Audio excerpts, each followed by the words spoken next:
जुआ खेला जाता है। दूसरा स्थान कलयुग पानम, जहाँ सुरापान होती है, मदिरापान जहाँ करते हैं वहां कलयुग का वास होता है। तीसरा स्थान दिया स्त्रियां सूना, जहाँ स्त्रियां अपने देह का व्यापार करती हैं, जहाँ वैश्यालय होते हैं वहां कलयुग का वास है 3 जगह। और चौथा स्थान है शूना, शूना मतलब जहाँ पशुओं की बलि होती है, पशुओं की निर्दोष पशुओं की हत्याएं जहाँ होती है वहां कलयुग इन 4 स्थानों पे सिर्फ तेरा वास होगा और कहीं तो मुझे दिखना नहीं चाहिए। बोलो भक्तवत्सल भगवान की। अब कलयुग तो कहता है कि हे राजा परीक्षित ये तो अन्याय है, अरे इतनी उम्र झेल ली है मैंने, कितना बड़ा 4,16,000 वर्षों का है कलयुग, 4,16,000 वर्षों का, और इन इतने वर्षों में से मैं 4 कमरों में रहूंगा। अरे 4 कमरों में क्या करूंगा? लोग अपने जीवन के लिए कितनी बड़ी बड़ी कोठी बना देते हैं नहीं?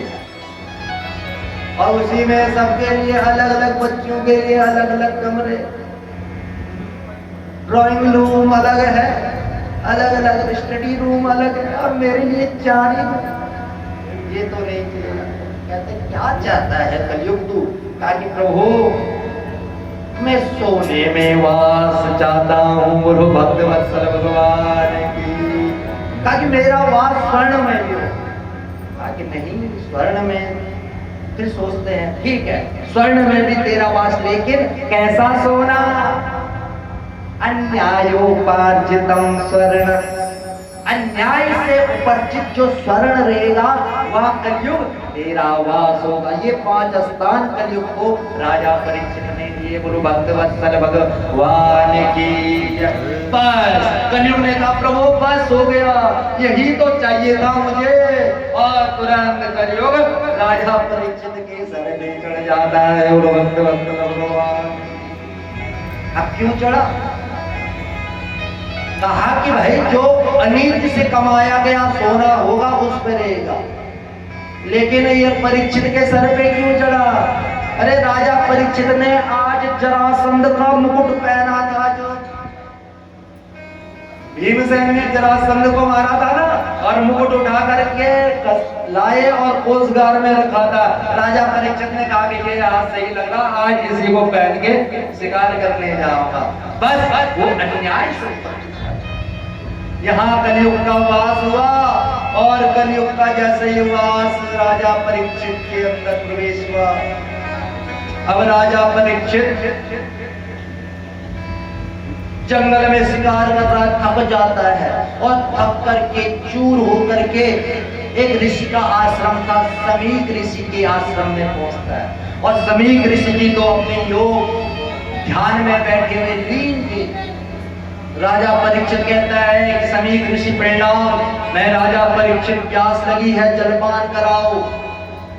एक बार कहता है, 2 बार कहता है, पर समीक ऋषि जी तो अपने योग ध्यान में बैठे हुए लीन हो रहे थे, नहीं सुनते। अतः कलयुग का वास। एक बार जो राजा परीक्षित कभी क्रोध नहीं करते, पांडवों के सारे गुण इसके अंदर थे, कभी क्रोध नहीं किया, लेकिन इतना गुस्सा आया, इतना गुस्सा आया कि ढोंगी समीक राजा आया और राजा का स्वागत नहीं कर रहा है। अतः उसी समय वहां पे एक मरा हुआ सर्प सा अपने धनुष से वो सर्प उठाया और सीधे समीक ऋषि के गले में डाल दिया। बोलो भक्तवत्सल भगवान की। और जैसे गले में डाला और वहां से निकल पड़ा। ये दृश्य सारे छोटे बच्चे देख रहे थे। आश्रम के अंदर जाते हैं भगवत के, समीक ऋषि तो अपने योग ध्यान में लीन थे।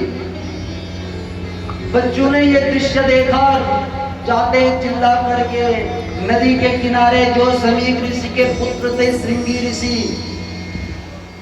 थे, बालक पर बहुत तेजस्वी थे। कहा कि अरे श्रृंगी अनर्थ हो गया, अनर्थ हो गया। सिंगी कहते क्या हो गया अनर्थ? पता है तेरे पिताजी तपस्या में बैठे हुए थे, एक राजा आता है, राजा परीक्षित, और मरे हुए सर्प को तेरे पिताजी के सर गले में डाल दिया। ओ तो सिंगी ने जैसे सुना वैसे ही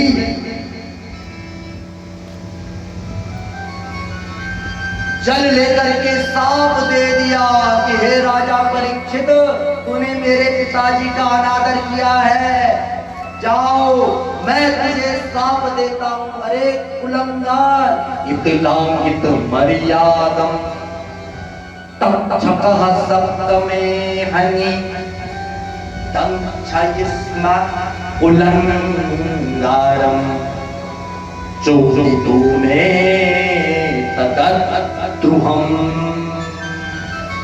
तूने अपने कुल की महिमा पे कलंक लगाया। कहां तेरे दादा इतने धर्मशील थे, उनके कुल पे तूने कलंक लगा दिया।